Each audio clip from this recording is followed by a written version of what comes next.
of adventure and magic.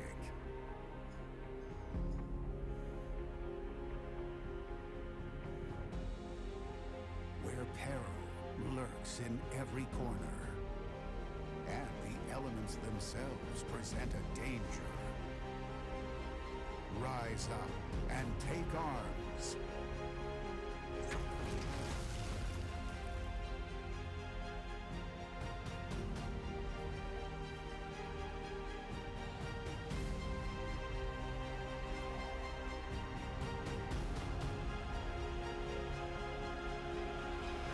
But bring friends.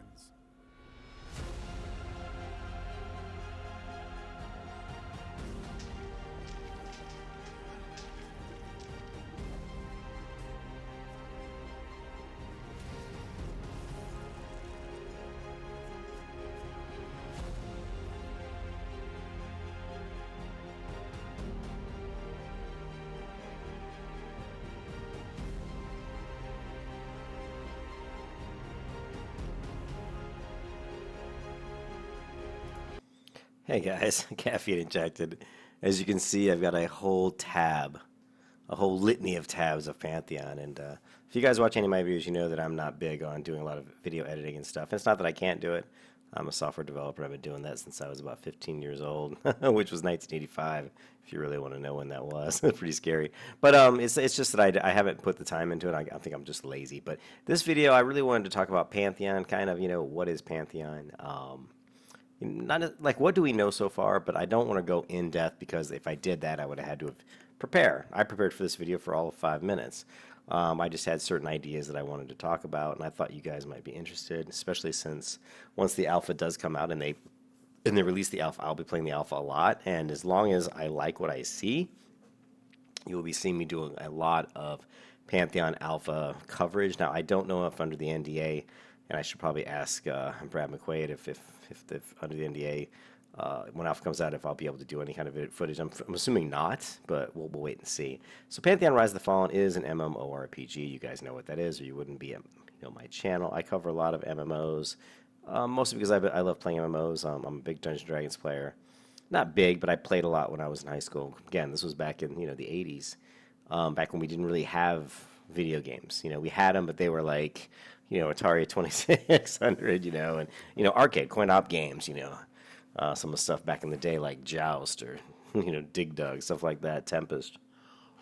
So Pantheon Rise of the Fallen is an MMO that, if you watch the video here, the reason I wanted to play this is because this was one of the first videos they put out to at some of the conferences to kind of start building up some hype for Pantheon Rise of the Fallen. Now, Brad McQuaid, of course, worked on EverQuest, and he really likes a game that is difficult, that is team-oriented, that has a good community, and that's why EverQuest was so successful, because it was kind of difficult and grindy, and you needed help from your friends. And if you saw this video here, it's kind of the same concept. So he's trying to take some of the stuff from EverQuest. And remember, he also went out from EverQuest and created another game called Vanguard, which didn't do so well, and there were a lot of reasons why it didn't do so well, but it actually wasn't really a bad game, and it had some of the same aspects that Pantheon Rise of the Fallen has. I've actually played Vanguard just a few months back. I was playing it for about a week.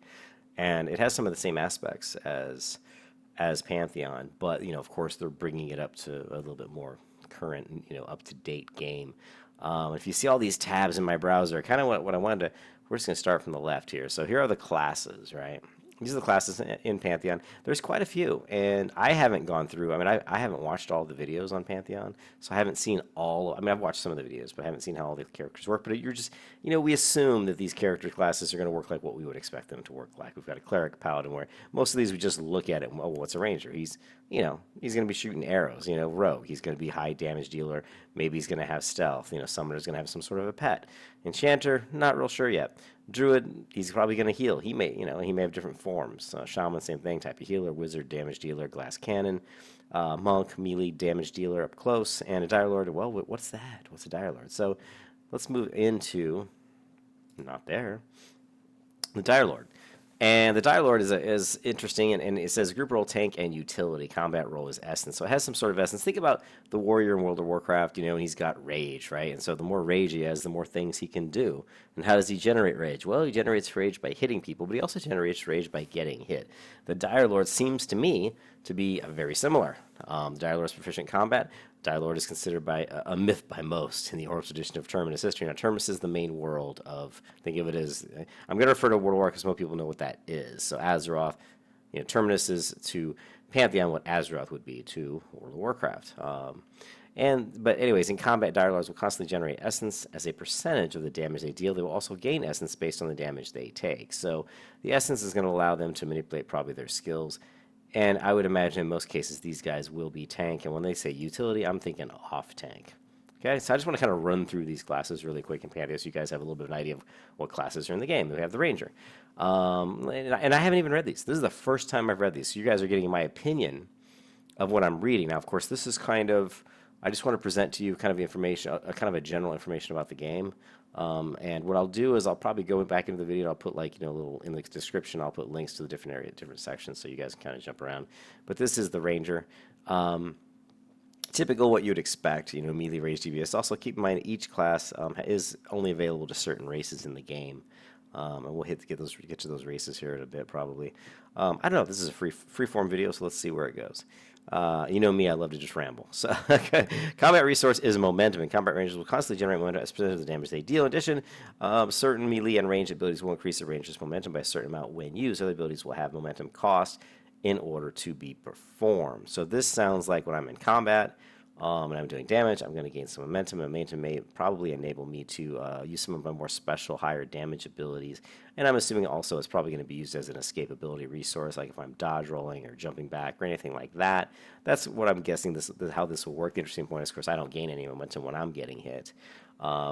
Interesting that they've come up with some new terms like momentum, and what did they call the Dire Lord? The Dire Lord was essence. So these are different terms on the old familiar stuff we're used to, which is like energy. Rage was kind of new, but energy, mana is typically what is used in a lot of games to do this type of stuff. So the Ranger, I mean, I don't know, does he have a pet? He's pictured here with a pet. The more momentum Ranger has, the faster melee range attack speed becomes. Up to 20% increased momentum is full. When a Ranger chooses to spend momentum, their melee and range attack speed will slow in proportion. So interesting. Cloth, leather, light. This is kind of cool. I like this, that in the available armor we can use light mail as the heaviest. Available weapons, bows, crossbows, most one-handed weapons. So again, this looks pretty good. I'm not going to go through all these featured abilities. It would take a long time, but these are just an example of some of the skills they have. So I would encourage you guys to go up and read on the website. There's a lot of information on Pantheon, actually, and if you go and join the forums, there's a little bit more. But honestly, the forums, I'm not real happy, and I'm going to jump into the forums here real quick. I'm not real happy about the structure of the forums. I mean, it's okay, but like if I go into my account, it's hard for me to oh, you can see my birthday, woohoo! If you go into my account, it's hard to really see, like, to jump to posts I've made. Maybe it's just me because I don't know how to use their forum very well, but not a super big fan of their forum, but I guess this is your typical forum. Honestly, to be honest, I'm not a super big fan of a lot of forums. I feel like they put too many forums in their forums, if that makes sense. I think you could I think it makes people jump around an awful lot. I would like to see people be a little bit more, kind of a little bit more clean interface and kind of break it down into subsections, you'd have like a help section. Again, you can hear me just getting on tangents. This is what I do, so I apologize. But I'm not a big fan of the forums. But there's nothing wrong with the forums. They're like a lot of other MMO forums. So the Ranger, I'm assuming it's going to have a pet, but I don't think I see here anything about having a pet. So we'll just have to learn more about that as we go. This is just me trying to put another video out there for some Pantheon information that I think some people might be interested in. And it's also, when I do these videos, it's also a way for me to force myself to kind of bone up and just learn some of this stuff because I haven't done it in a while. Next class is the Rogue. And again, this is interesting because this has a lot of available races, a lot more so than the Ranger. And this is actually really interesting to me. So you've got, like when you think of most MMOs, like a Ranger or a Rogue, you wouldn't really think there'd be a big variation in what available races could play those two classes, because it seems to me like, well, anybody could be a Ranger, anybody could be a Rogue, but it's really interesting to me that it's only available for 3 races. I really like this, and I think this is going to make the Ranger not seen as much in the world as you would expect, because most people, in a lot of MMOs, Rangers have always going back to the days of like Lineage and Lineage 2, and Rangers kind of got a bad name as being just an easy class to play. They do a lot of damage. They run from combat. They're kind of at a distance. And so, people don't respect them a lot. You fear them because they can kill you before you can even get up to them. So people fear these classes but they don't actually respect players. They don't think of it as being a super skillful class. You get that a lot in MMOs, but the fact that it's only available to 3 races, I think, is really interesting. I think that's an interesting choice on their part to do that, because a lot of people are going to want to play different races, and they're not going to be able to play a ranger. Now, I'm actually not. I'm probably going halfling. Halfling ranger is something I'm really looking at as my first character that I play in Pantheon. So we'll find out. So you see the rogue has a lot of available races. This makes me feel that the makers of Pantheon feel that the rogue is a very important role in most groups. Because because they're going to have a lot of races can play that, or they just feel that the rogue's so popular that every race should have it. It'd be interesting to ask Brad and some of those guys what went behind deciding which races allowed them to play which races would have this class. Okay, your rogue's your typical, in the shifting sands. Now, the rogue is DPS and utility, and we talk about utility. One thing I should talk about with Pantheon is Pantheon doesn't have the Trinity. Excuse me, it doesn't have the Trinity like of damage dealing, damage, healing, tanking. That would be the Trinity. You go out into a group and you figure, well, I need a damage dealers, right? People do damage. I need someone to tank, someone to absorb the meat shield, and then I need a healer. Well, Pantheon goes one step further and has the Quadrinity because they have what they call the utility or CC'er. So a lot of the engagements and bosses and just groups in general are going to have a lot of high damage dealing spells or abilities, and it's going to be the role of this utility person or CC person to try to take care of those instances of extreme burst damage, be it either via melee DPS or spell DPS. So that's why when you create in a group, you're going to say, well, I don't just want damage dealers and a healer and a tank. I also need some people that can actually throw in some crowd control. Because if I don't have that, it's going to make the dungeon run a lot more difficult.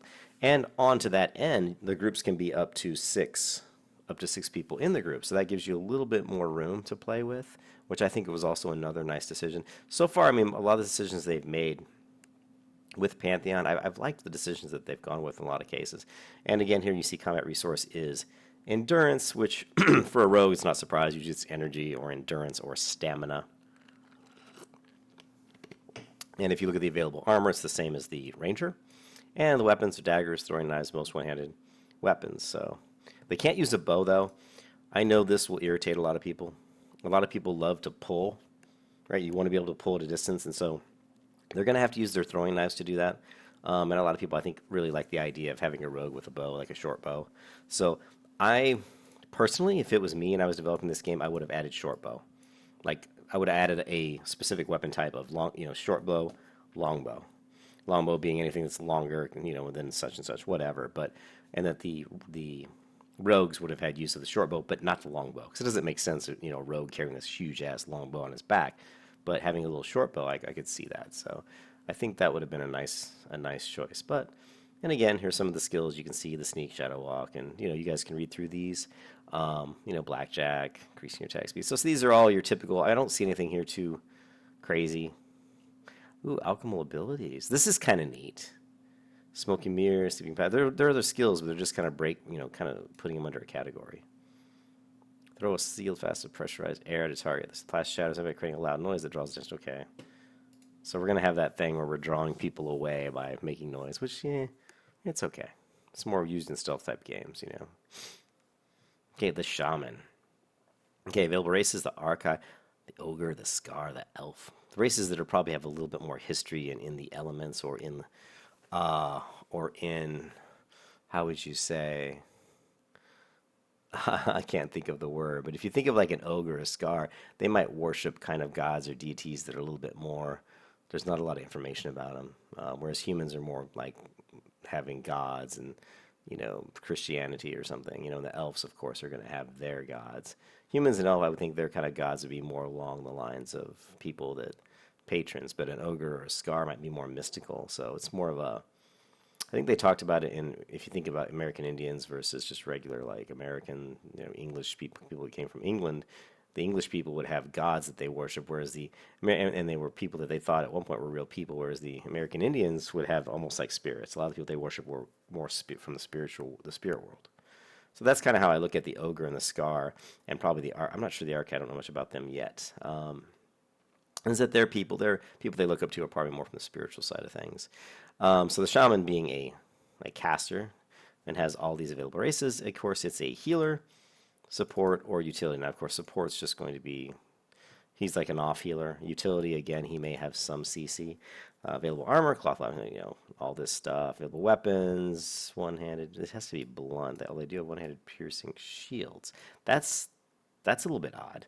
So they can use shields that have like spikes on them, but they can't use any kind of a sword or a dagger. So okay, interesting, I guess. Doesn't sound that interesting to me. Really, the shaman doesn't do much for me.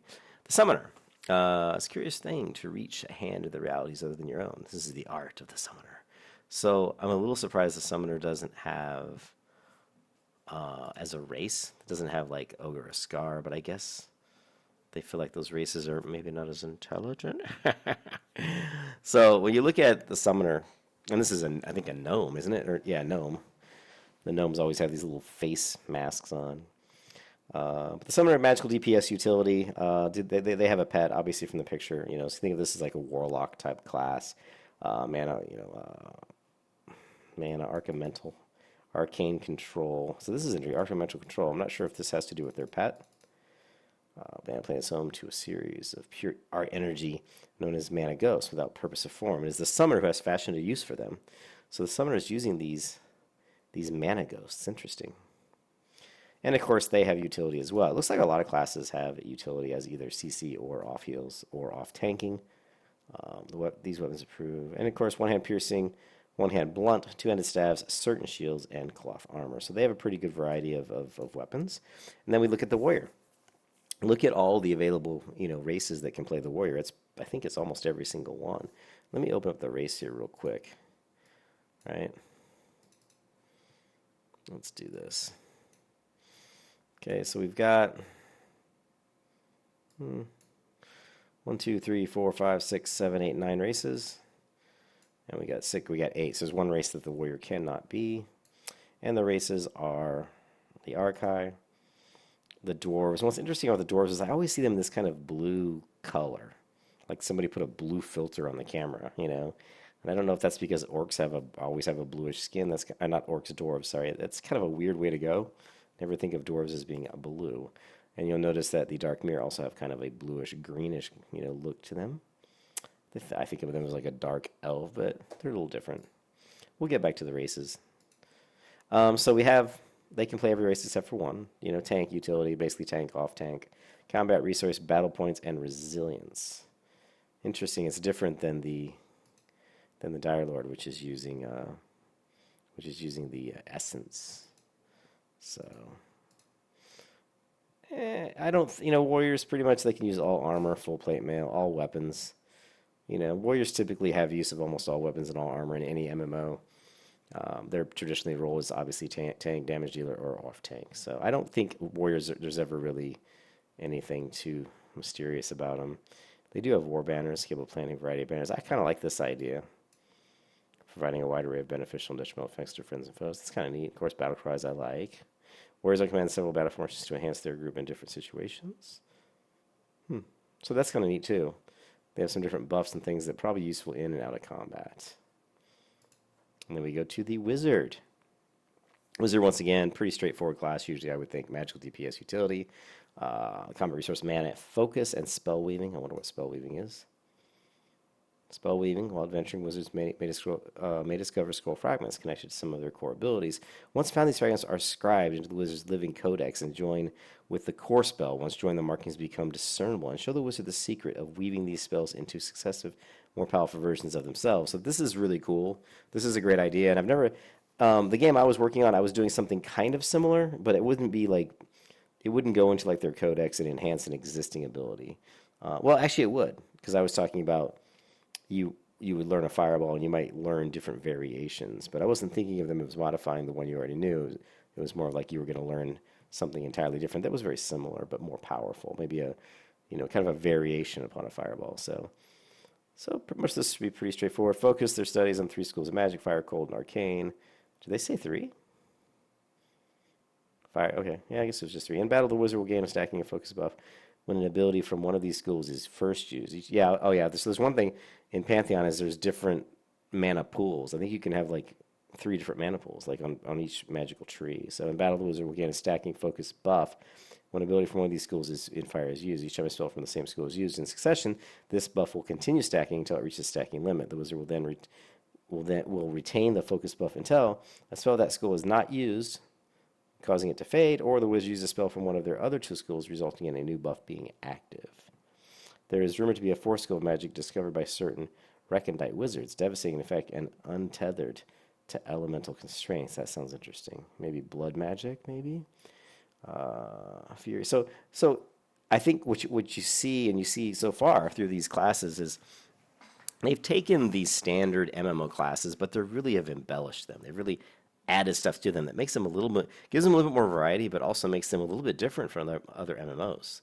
You know, these things so far, we've added quite a bit of depth to the player, to these classes and such, that playing them is going to be interesting. They could be quite a bit of variety in how these classes are played. So let's move on to the next one. The Druid, everybody's favorite. Everybody loves Druids.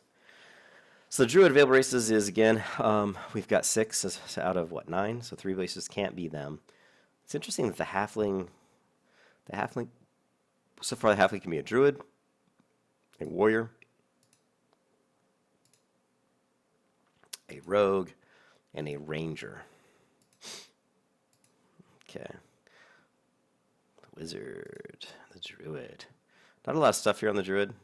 While that Druid has answered the dangerous call to embrace the natural world of Terminus, at its core, there's just a light-armored mystic who is able to draw out the aspects of the natural world and imbue them into other living things, or project them into their surroundings. So that makes it sound like, to me, they can actually kind of summon some sort of animals or minions or people to help them fight for a short period of time, something like mist wolves or something. But there is a fine line that they must walk as they gaze ever deeper into the secrets of Terminus. The Druids who learn to master these revelations are rumored to have incredibly restorative abilities, so they can also be healers. And when you look at the group role, healer, support, utility, combat resource, mana, cloth, leather, one-hand blunt, two-handed blunt, one-handed edged shields. Is that different than the other ones? Wasn't it a spiked shield? So we've got a pierce. So in the game we have shields, piercing shields, and edged shields. That's interesting to classify the shields in 3 different ways like that. I like that they went with blunt. I don't think druids really should be using like daggers, although I wouldn't be opposed to swords. Really one-hand swords, but I wouldn't have been one of them using really daggers. I don't know. It's. I think a lot of this is done because they're trying to, say, hey, we've got these 3 classes that use blunt weapons, as opposed to having everybody can use blunt weapons. If you do that, then everybody's fighting for the same gear, so it causes a problem. So you kind of have to, break it out into categories. And we've got the Enchanter. This one really is utility crowd control. This is really, when I talked about the quadrinia of having one person in your group that handles like CC and crowd control, the Enchanter is the primary one. This is the one that every group's going to want. Every group's going to want an Enchanter. Available weapons, though, it's interesting that they can use piercing or blunt, 2-handed staves, and certain shields. Available armor is cloth. Like the current of the raging river is the pool of the Enchanter in the mind of their adversaries, so they're going to be manipulating people's minds. The Enchanter can turn the attack of an enemy to breaking the strong wills into submission, whether through trickery or coercion. The Enchanter is adept at controlling the battlefield and form. So the Enchanter is going to be a fun class, I think. It's going to be interesting. Runeskin, Illusion. Yeah, I figured they would cast Illusions. Rend Mine. Okay, and I'll let you guys read through those, because I don't want to go over all of that because it would just take too long. The Cleric. Everybody loves Clerics, right? Cleric's always a good battle healer. When you see a Cleric, you always think battle healer. So we got Dwarf, Darkmere, and Human. That's not a lot of races for a Cleric. I would have thought we would have had more, so that's a little surprising. I would think this is probably a character you would want in a lot of groups. Clerics have mastered restorative arts for the Order, and if you use a myriad of potent healing spells, the clerics can also dramatically enhance the defense of their allies through the use of powerful signets.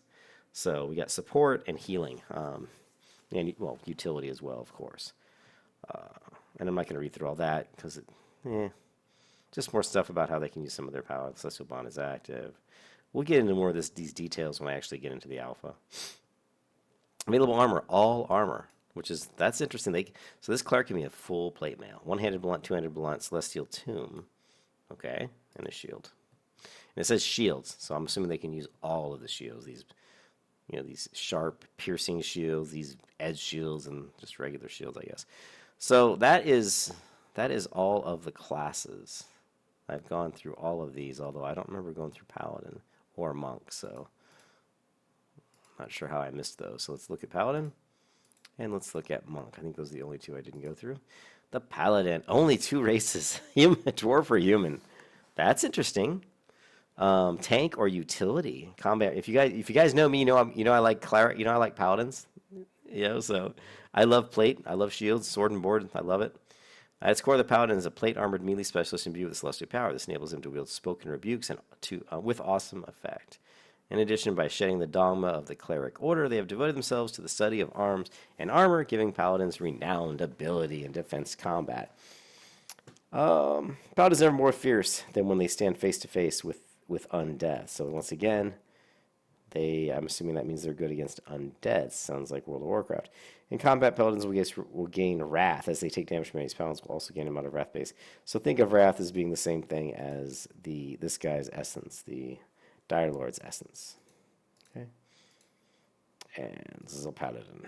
In combat, paladins will gain wrath, and we'll use that resource to do different things. All armor, full plate mail, edged, blunt. Oh, they can't use a sword? It says one-handed edged, so I would imagine that's a sword. Blunt, two-handed edge, and two-handed blunt.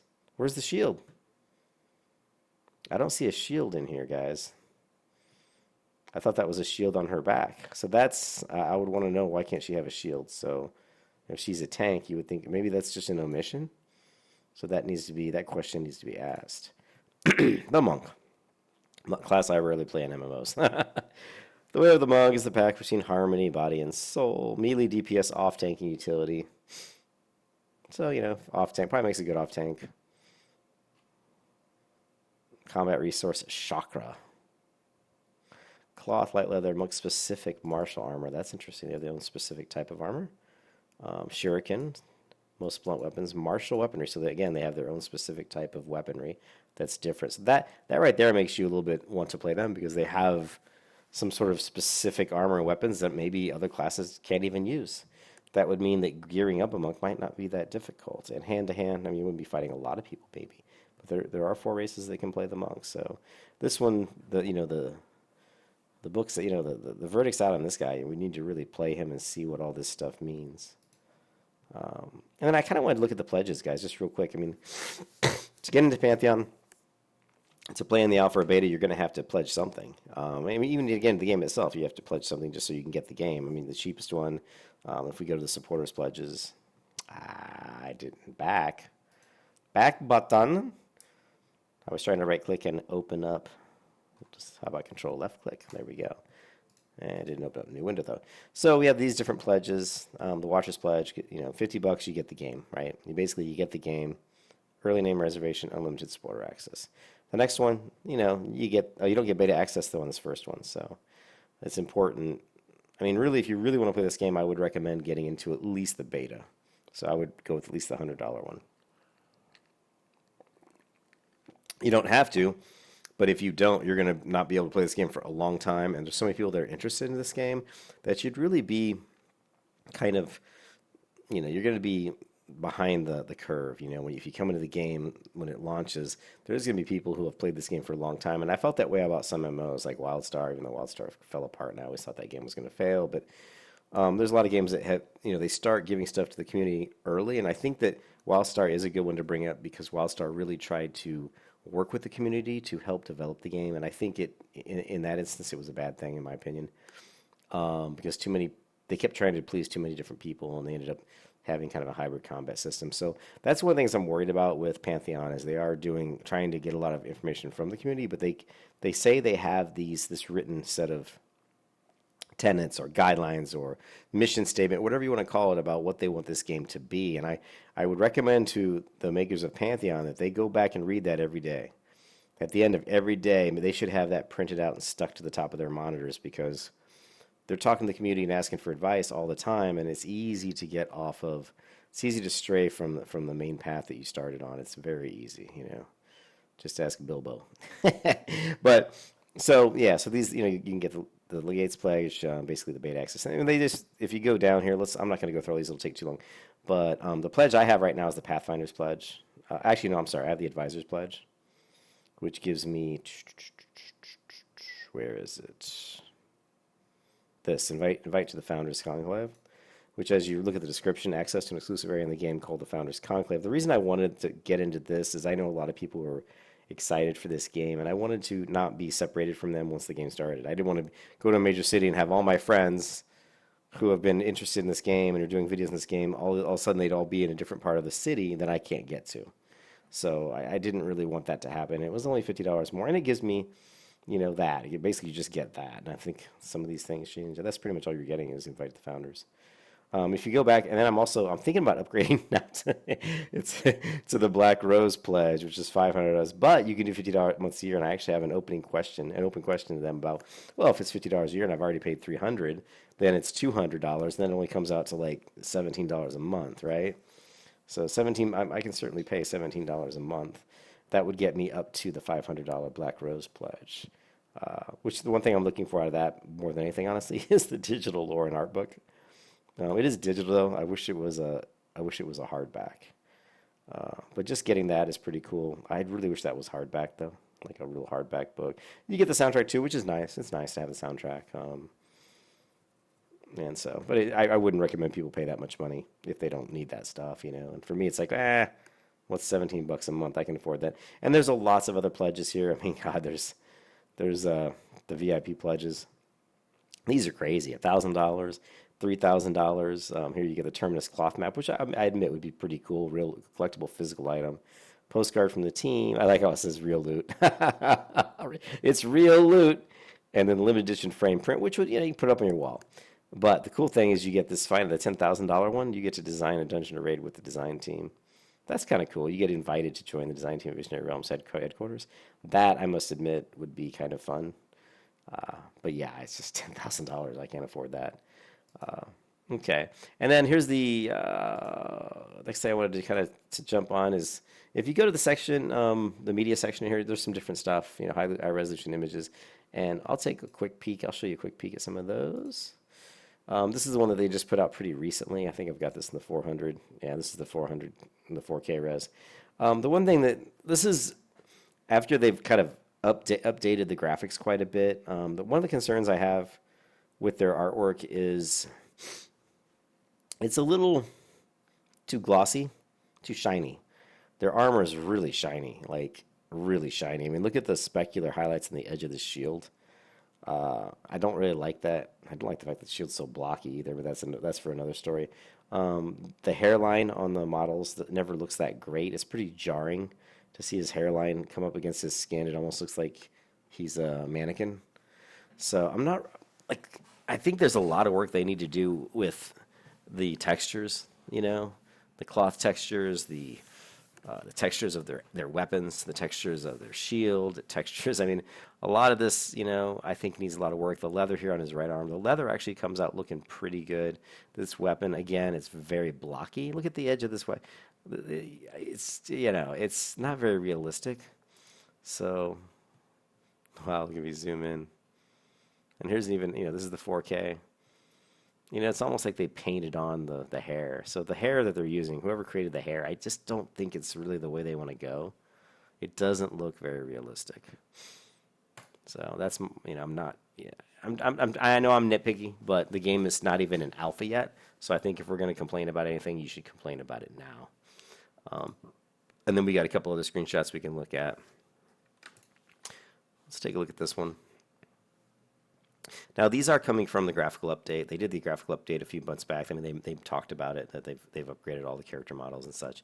So this is after that fact. And I think, like I said, I thought the leather come out looking pretty good, although I don't really like the shoulders on this girl. It looks like a couple of mushrooms sitting on her shoulder.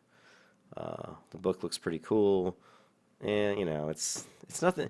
The graphics in the game aren't that great. I'm not going to lie. I don't find them that great. Some people... And I know the graphics aren't the most important thing, and they are I think they're in the Unity game engine, which is part of the problem. Unity is a good game engine, but if they would have went with the Unreal Engine, the graphics would have looked a lot better, and they wouldn't have had to really do much of anything. They just would have looked better.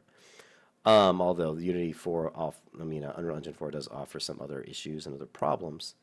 I'm not, I like the Unreal Engine. I like the Unity engine. I'm not going to really bash either one. Each one has its strengths and weaknesses. I'm not sure why they went with the... probably why they went with the Unity one is Unreal's... the model that Unreal uses is that one, is that you pay a certain amount of money to them based on how much money the game makes, whereas where Unity gets you is the number of actual developers that are developing in their game engine. So since you're talking about an indie team with not as many people, it's probably quite a bit cheaper to go that route. Now, once you get up to like a AAA studio that's got like 100 people, using the Unity engine would quickly become very expensive. So that could be possibly why they do that. And let's open up some of these other ones. This is quite nice. Let's take a look at the 4K on this one.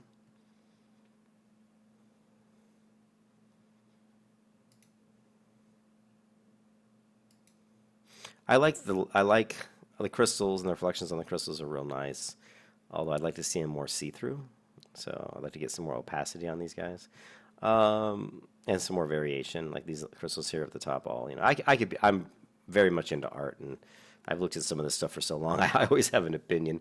I'm just being nitpicky, but I think it looks pretty good. I like the fact that they're using a lot of volumetric smokes and lighting. It looks pretty nice. So let's close this one down, and then here you get a look at this is some of the new this is the new orc models, and they definitely are a big improvement over the old ones.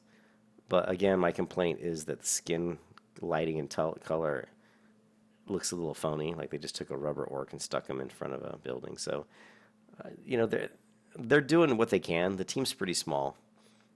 It looks nice, but I mean, look at her face. It needs a lot of work.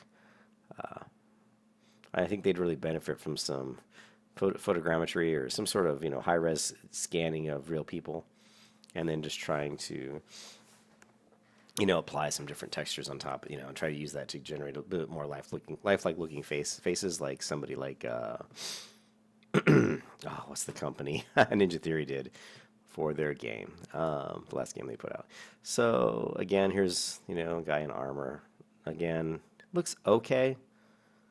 He looks okay. I don't like, I shouldn't be so nitpicky. Let's take a look at this screenshot of the world. We got Eridune here, I believe. He always got these damn glowing swords. Let's take a look at this screenshot as well. I really like, I'm really into the outdoor scenes, the trees, the forest. I always like that aspect. And I'm sorry, but this guy's armor looks just awful.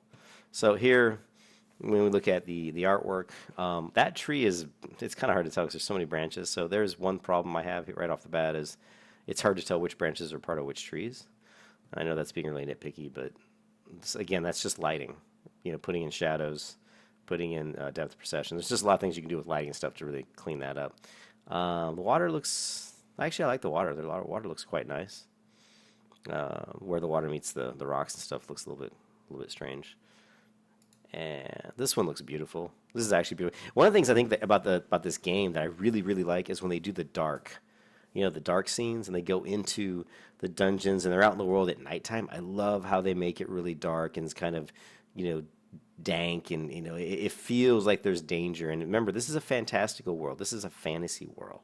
You should always be a sense of dread walking around any corner, walking around a tree in the woods that you don't know, exploring through any area in the game that you don't know should be done with dread. You should be worried. That's why people have scouts back in these games. You're someone who knows the land. Maybe putting that into the game, maybe putting an NPC in the game that you can go and talk to and try to learn more about the surrounding countryside would be a nice little RPG element. But I like this one. This one I think is beautiful. This is really nice. And this one I'm sorry, but is this a transformer? I mean, is that a face on his chest plate? Yeah, I'm sorry, but this is hideous. This gold to the left with this big blocks of marble, yeah, just really poor in my opinion. And a lot of this I'm not really a big fan of. This looks like crap. Again, the nighttime looks really nice. This one's really nice. This interior looks like something I could have created in EverQuest Landmark. This is beautiful. Very nice. And this is also very beautiful. Love the sky. I love the skybox they've got going on here. The grass is very nice, and I watched the video on them talking about the grass and how he created some of that, and I thought it was really good. The rocks are good, but they all look the same, so I'd like to see a little bit more variety. I'm just giving, and this is just, in my opinion, just god awful, absolutely terrible. I mean, what is this blocky square in marble, and it just doesn't look realistic. And who the hell would have this much wood across? I mean, you know how long it would take to build that? And what's this to my left? Is this Stargate Atlantis? Is this like a plastic door that slides out so we can look over the ocean as soon as we walk up to it? So yeah, not a fan of this type of art. But, you know, to each his own. In this final area, we got some more just concept art screens. And you can see that the artists that they have, I mean, the art style is not my favorite. You know, it looks like something that, and I think someone once said, I don't know who said it. It might have been Fever. He said the art style reminds him of something from like the 80s. And I kind of agree with that. If you look at fantasy art from the 80s, it looked like this. Oh, I also want to say there's a great video that Basgrim did on the lore of Pantheon. If you guys haven't watched that, go watch it. It's actually really good. And it gives you some context on who these guys are. This picture and the last one I just looked at, that video will give you context on what type of magic users these guys are. And really, really interesting. You know, really, really good. This is kind of cool. She's got like some sort of poison in her crossbow bolts here. I'm liking that. But again, think of this as a rogue. Doesn't that almost look like I mean, couldn't that be a rogue? You know, this is kind of a small crossbow. And I would think of a rogue using something like this with poisons. That's why I was a little surprised that the rogue didn't have any kind of like a crossbow or bow, like a short bow, something that maybe they should think about. And so now I want to go to. This is actually, you know, CoCarnage actually playing Pantheon, and this was about a week ago, I think, 2 weeks ago. And I got a couple hours of footage here. So if you haven't seen this yet, I'll put a link to this in the description of this video. You can go in and watch. Now, some of this is using the updated models. You know, some of the updated armor that they have. You know, like specifically this character in the bottom middle. It's hard to tell here, but if you get a good look at her gear, it's definitely a better resolution, you know, model than what they had in some of the earlier videos. A lot of the earlier videos are just using placeholder stuff. You know, the armor was very plain. Other thing too is I wanted to go back and show you.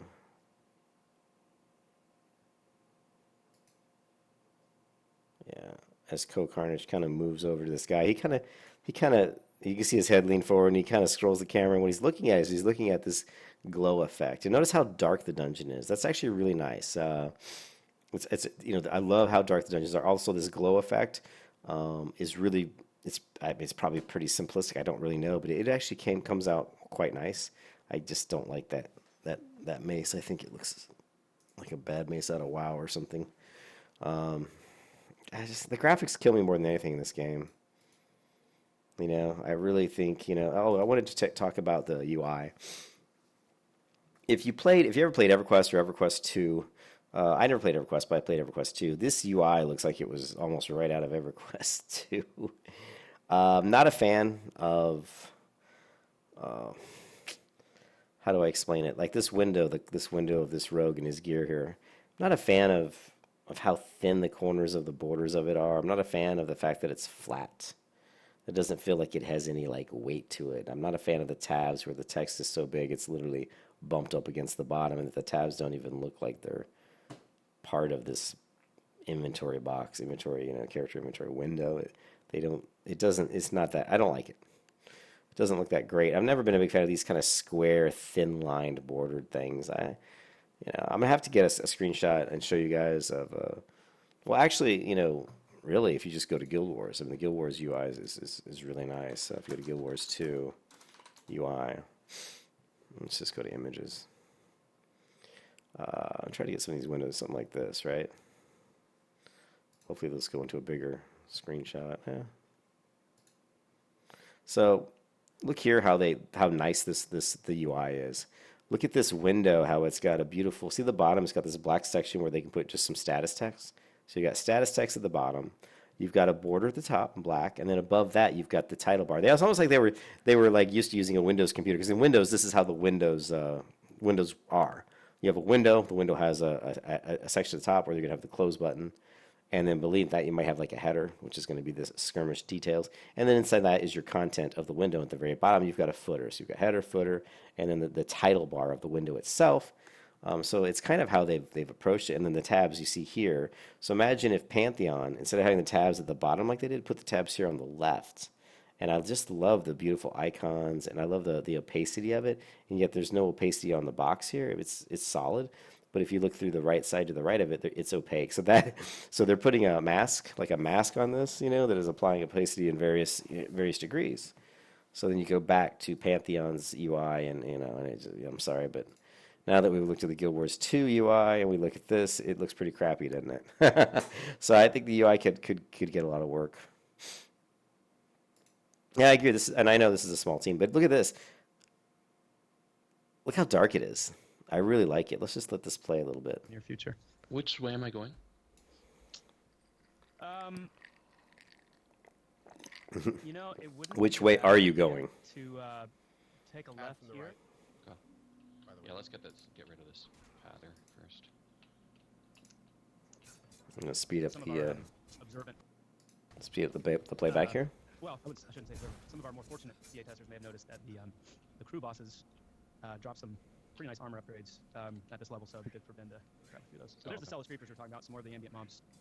Again, very, very low health, but they do a lot of damage. Yeah, Chris, if you can, So the one thing you notice is that in Pantheon, like I said, it's a group content game, so the mobs are very powerful. I mean, these are just trash mobs, but it's taking the whole group, to kill these guys, to kill these mobs. It's received a visual revamp. The abilities are new. We've got new visual effects. Yeah, he's saying we've already done this dungeon before, but it's received a visual revamp, and you can see it.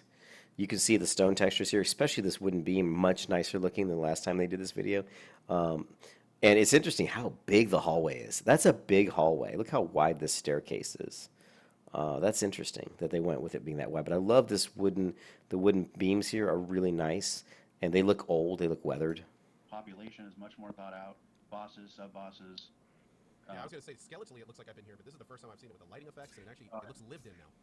Yeah, it's part of our pre-alpha testing. People are in here, and well, those aren't wooden beams. It's much closer to. It's hard to tell. Not being just a prototypical zone. The other thing, as you can see right here, is the nameplates. I hate the font they use, and I guess this was kind of the same font that was in EverQuest. I can tell you in EverQuest 2 it was very similar, but not a fan of this font. I know I'm being nitpicky, but I just don't really like this, and I don't really like their nameplates in general. I would like to see this red, see the green and red. I would like to see this bar be thicker and higher, and the font be smaller, maybe. Let's take a look. Something we would ship with. Yeah, definitely. 2 incoming. I'm working on the worker. See that when you're back here and you see the health bar? It's a little small. I'd like to see that a little bit larger. Now you can see at the bottom right here, he's got his target window, Black Rose Worker. So All right. oh, go ahead. No, I was just gonna say I'm mezzing the hand. Trying to, anyways. We got ads. Oh. And they've got ads. Oh, yeah, that was my fault. Now it's nice that the nameplates have the effects beneath them, and that's super nice. That's gonna Oh, did you get the wrong one? Now look at this. See this character on the right? She said, "I'm mezzing." Did you hear that? I don't know who's playing the girl here, but she's like, "I'm mezzing," so she's probably an enchanter, and she did a mez. She mesmerized this character here on the right. And that's why he's got all these pinkish reddish lines going through his feet. Oh, yeah, it's alright, I'm getting them. It's almost like she put him to sleep. Yeah, Brad, you all I want can do to is try to... this other hand? Actually, this one's I got it.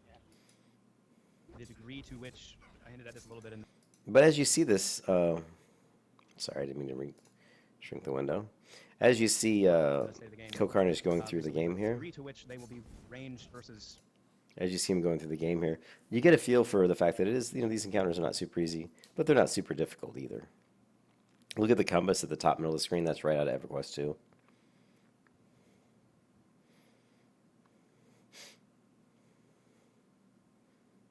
Yeah. So definitely much improved graphics here, right there. Now you can see this character's armor I was talking about, but see, it looks pretty nice. This is actually, I really like, this is probably the best looking armor I've seen in the game. So let's see what else we can find.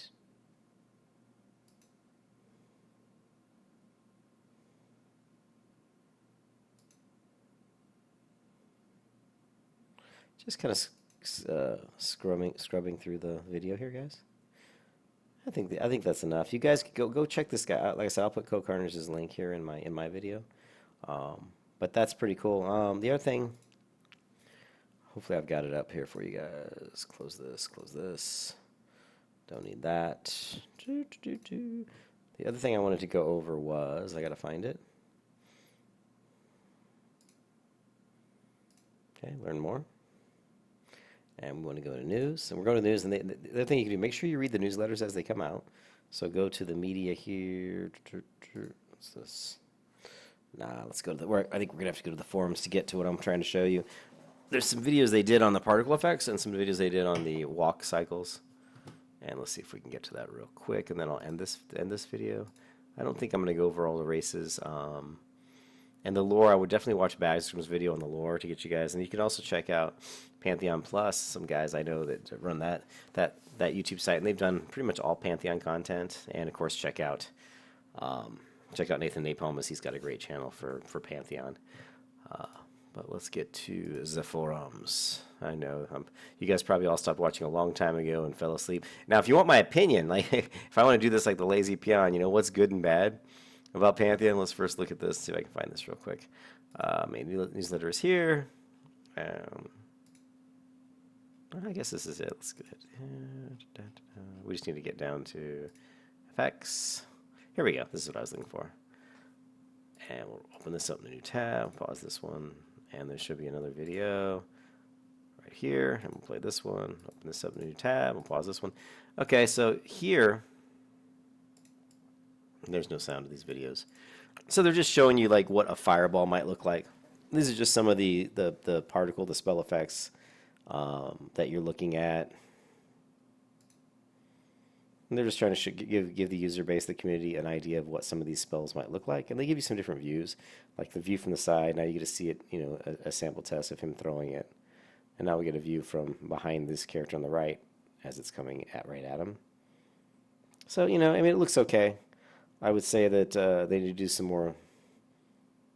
Instead of the particles, actually, I like the fire one. The thing I notice is that the trailing particles are kind of moving back and forth too quickly, and they're not doing any kind of spiraling. I'd like to see it spiral. So not too bad. If you look at the character models, you can see here. One thing I noticed is, if I can catch it, I think we'll see it more in the beginning. They got some bone work they need to do here.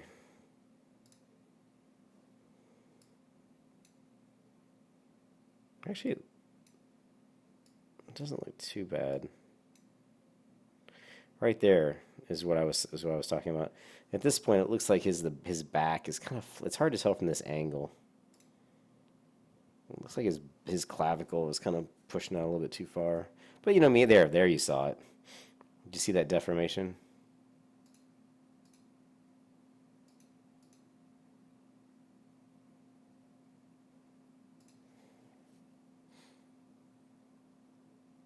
I guess it was further back.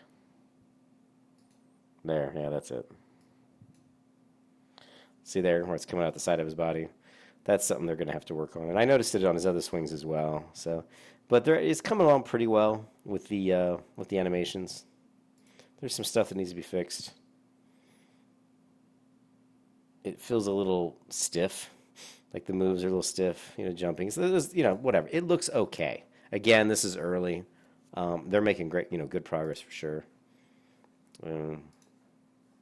That's it, guys. If you want my final comments, I think the game. This video is just I wanted to kind of talk about what is Pantheon. Pantheon is a very heavily group-based MMO, MMORPG that's coming out that probably won't be out for a year or two, but it's really focusing on community and gameplay, and it's going to be very, very difficult in this game to play solo. What I'm going to try to do, what I'm actually the idea I'm excited about is trying to duo this game, trying to get one more character and trying to do the content duo. Maybe not the dungeons because I don't think that'll be possible, but trying to level duo I think could be really, really fun. We'll see how far I can get doing that. I always like to find a challenge, and I think that'd be a good challenge to try to take on. But check out PantheonMMO.com. Sign up. Like I said, check out some of those other YouTube content creators for content on Pantheon. I'll put those links in the description of this video. They've come a long way. They've updated the graphics. They've updated the particles. They've updated, the character animations. And they're actually working on the Ferrothal, if I can remember how that's pronounced. And that should be That's like kind of a new zone, I think, that they're working on, and they've been working hard on for the past, I guess, about 3 or 4 months. And we may see something for that coming out in the next couple months, maybe then 2 or 3 months from now. I don't know when Alpha is going to land, but once Alpha lands, I'll be able to get into Alpha. So definitely a game that if you're interested in developing a really solid community of nice people, and really group team based game. This game's going to be big with guilds. I mean, guilds are going to be super important. People are going to want to get in a guild. You're going to want to work together.